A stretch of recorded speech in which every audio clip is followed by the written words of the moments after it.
Good morning, students. We are discussing chapter 6 of civics, understanding our criminal justice system. And in previous video, we have read about the 4 key players. In any case, they have the important role. So today we will read what is the role of the police in investigating a crime. So one important function of the police is to investigate any complaint about the commission of a crime. तो जो सबसे महत्वपूर्ण काम है police का वो क्या है कि उसने इन्वेस्टिगेट करना होता है किसी भी जो कंप्लेंट आई है और उसके लिए नियुक्ति की जाती है किसी अधिकारी की, तो फिर आगे इन्वेस्टिगेशन स्टार्ट होता है. N investigation includes recording statements of witnesses and collecting different kinds of evidence. तो कोई भी इन्वेस्टिगेशन जो होती है, छानबीन होती है, उसमें किसी गवाह की रिकॉर्ड की हुई स्टेटमेंट और अलग कई तरह के एविडेंस जो होते हैं, सबूत, वो होते हैं शामिल.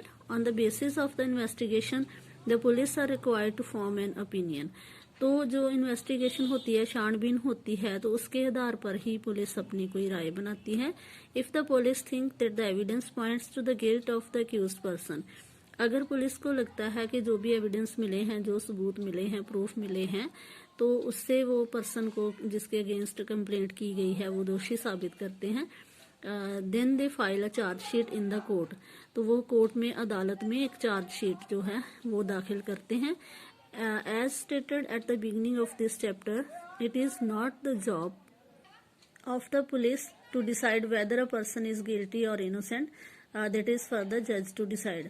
तो जैसे कि हमने पहले भी इसी चैप्टर में डिस्कस किया है कि पुलिस नहीं है जो डिसाइड करती है कि कोई व्यक्ति जो है जिसको दोषी माना गया है वो दोषी है या इनोसेंट है. ये जज डिसाइड करते हैं after the trial. You read in Unit 2 about the rule of law, which means that everyone is subject to the law of the land. तो आपने जैसे यूनिट 2 में पढ़ा था कि कोई भी जो हर एक व्यक्ति जो है वो जो कानून के सामने वो बराबर होते हैं. This includes the police. Therefore, police investigation always have to be conducted in accordance with law and with full respect for human rights. तो पुलिस की जो इन्वेस्टिगेशन होती है वो हमेशा कानून के अनुसार ही होती है और ह्यूमन राइट्स को, मनुष्य अधिकारों को सामने रख के ही छानबीन की जाती है. The supreme court has laid down guidelines that the police must follow at the time of arrest. तो इसलिए जो सुप्रीम कोर्ट है उसने, सबसे बड़ी अदालत है जो हमारे देश की, तो उसके द्वारा कुछ गाइडलाइंस पेश की गई हैं, कुछ दिशा निर्देश के दिए गए हैं जो कि पुलिस वालों को फॉलो करने होते हैं eight the time of arrest, जब भी किसी व्यक्ति को अरेस्ट किया जाता है. डिटेंशन के बारे में भी, जो कि इलीगल कस्टडी में रखा जाता है, उसके बारे में, और इंटेरोगेशन के बारे में, सब हर चीज़ में क्या क्या ध्यान रखना है, तो उसके लिए दिशा निर्देश दिए गए हैं कि क्या करना है, क्या नहीं करना है. The police are not allowed to torture और बीट और shoot anyone during investigation. Police कभी भी किसी व्यक्ति को टॉर्चर नहीं कर सकती, उसको तसीहे नहीं दे सकती, उसको शूट नहीं कर सकते, वो मार नहीं सकते जब भी इन्वेस्टिगेशन कर रहे होते हैं. They can not inflict any form of punishment on a person even for पेटी ऑफेंसेस. वो किसी तरह का इन्फ्लिक्ट, मतलब कोई दंड नहीं दे सकते, किसी टाइप की पनिशमेंट जो सजा है वो किसी व्यक्ति को, इवन बहुत पेटी ऑफेंस भी अगर किसी ने किया है, मतलब बहुत निर्दयी अपराध भी किया है, तो उसके लिए भी पुलिस छानबीन के टाइम पे उसके साथ अत्याचारी से पेश नहीं आ सकते.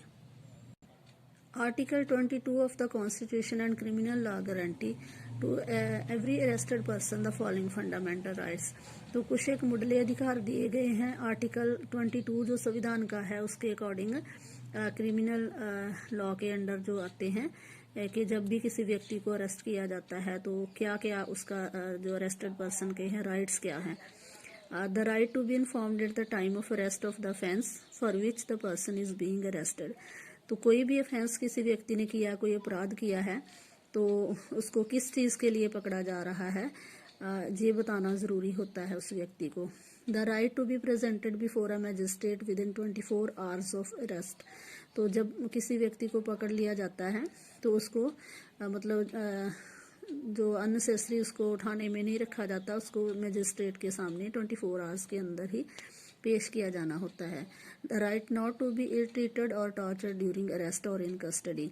अब जब उसको अरेस्ट किया जा रहा है उस समय, या फिर कस्टडी में जब रखा है उसको, मतलब पुलिस की हिरासत में रखा है, तब उसके साथ बुरा व्यवहार नहीं किया जाना चाहिए, ना ही कोई टॉर्चर उसके ऊपर किया जाना चाहिए। Confessions made in police custody can not be used as evidence against the accused. तो पुलिस की हिरासत में अगर किसी व्यक्ति ने कुछ कन्फेस किया है, कुछ माना है, तो उसको एक सबूत के तौर पर अदालत में नहीं रखा जाएगा, क्योंकि हो सकता है कि कस्टडी में पुलिस ने उसके ऊपर किसी तरह का दबाव डाल के या कोई अत्याचार करके तो उससे दोष जो है उसको मानने के लिए बोला हो। A boy under 15 years of age and women cannot be called to the police station only for questioning। तो कोई भी जो लड़के होते हैं जो 15 साल के कम उम्र के बच्चे जो होते हैं, उनको और औरतों को छानबीन के लिए पुलिस स्टेशन में नहीं बुलाया जाता।